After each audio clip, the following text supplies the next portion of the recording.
Elon Musk won. He just pulled off the largest IPO in human history, 75 billions. At a $1.77 trillion valuation, SpaceX is worth more than Netflix, Coca-Cola, Disney, McDonald's, Pepsi, Starbucks, Nike, Ferrari, and of course, Duolingo, all combined.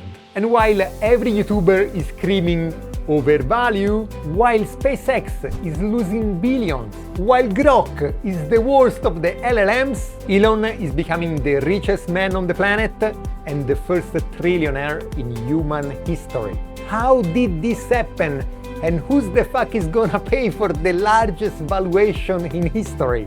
Well, the answer is you! You are going to pay it! Isn't that crazy? Because in a couple of weeks, your retirement account and your passive index funds are going to be the biggest buyer of SpaceX stock. And this is because with money comes power, and with powers the rules don't really apply, or even worse, you can just change them. And this is exactly why the Nasdaq quietly changed 3 very important rules just before the biggest IPO in history. They did it so Elon could become the first $1 trillion man, leaving you holding the bags and a crashing stock. Basically, if you have a 401k, a pension fund, or you like to invest in index funds like the QQQ, they're dumping on you. People are calling it the Great Index Rug Pull, and your retirement is the exit liquidity. In the next 5 minutes, I'm going to show you why the biggest IPO in history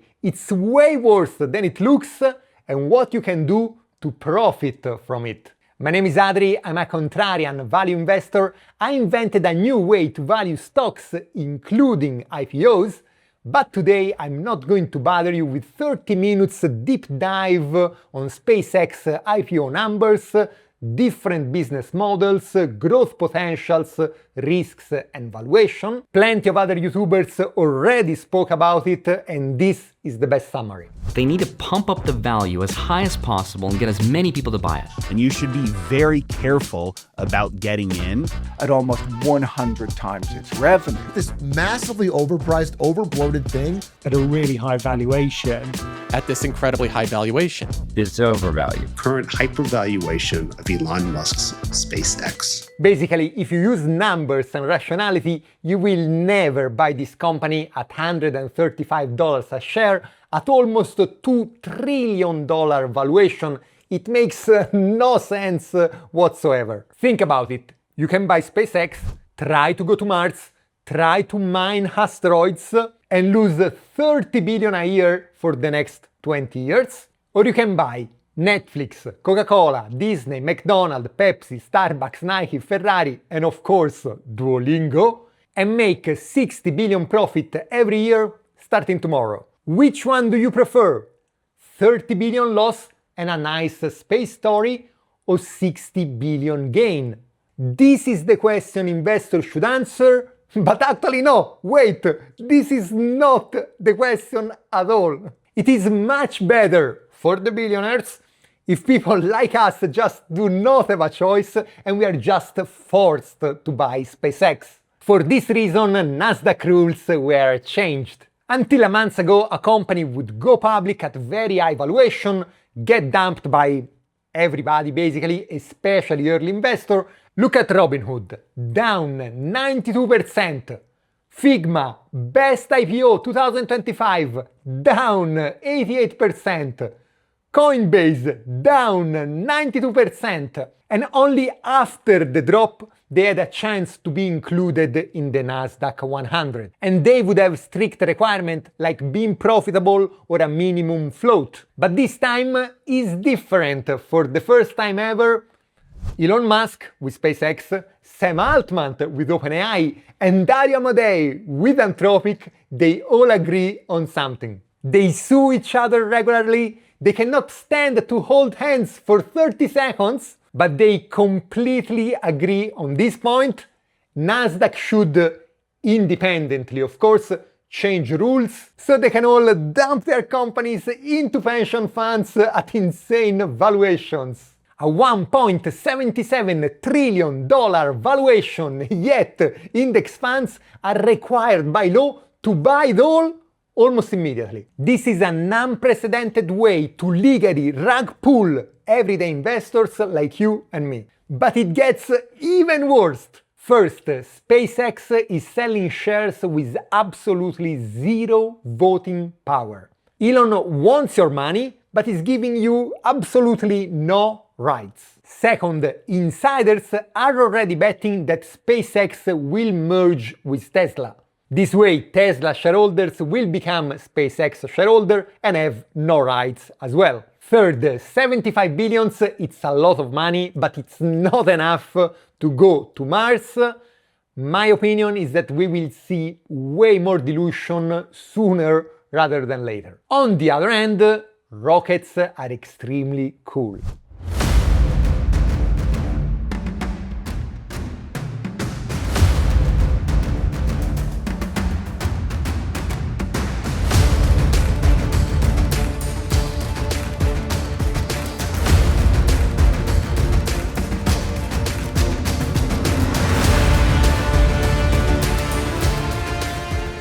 Human colony on Mars would be extremely cool. Just imagine trading and analyzing stocks directly in Mars, of course using Forecaster, the sponsor of this video. Finance software from Switzerland.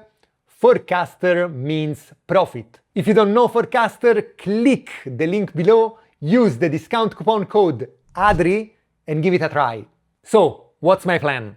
At $135 a share, it's a $1.77 trillion market cap. We only have 6 American companies that values more than SpaceX: Broadcom, Amazon, Microsoft, Google, Apple and Nvidia. But SpaceX float is so incredibly small, 4.2% to be precise, and the hype is so incredibly high that we will see crazy, insane volatility and everything could happen. Last year, Figma price went from $33 IPO up to $140 in 2 days to then crash the whole year to my fair valuation around $20. If the same happened to SpaceX, at $250 it will be bigger than Amazon and Microsoft. Already absurd. With a jump to $400, it would be bigger than Nvidia and become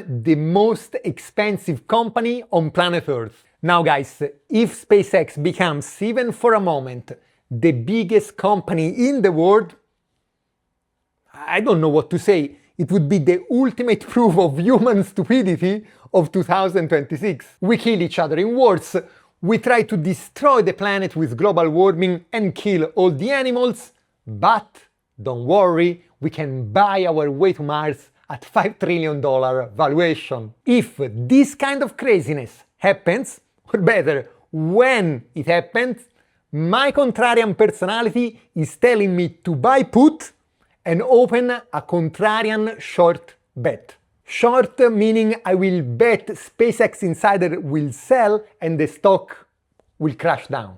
Let's put it in another way. If SpaceX really goes to $400 and is the biggest company by market cap, there is absolutely no way it can keep that valuation 9-12 months in the future. Sorry guys, I went too far. I don't know, I have no idea. Don't listen to me, don't listen to YouTubers. I always lose money, this is not financial advice. But if you're holding a lot of Nasdaq and you don't agree with what they're doing, just consider hedging your forced SpaceX exposure with a small short position at an insane high valuation. It's an act of protest, a way to say, not with my pension. I'm a YouTuber, I have no pension at all. Let me know how you're going to play this. Are you hedging your index funds shorting SPCX or not? I will read every single comment personally, but now let's go to space. Peace out.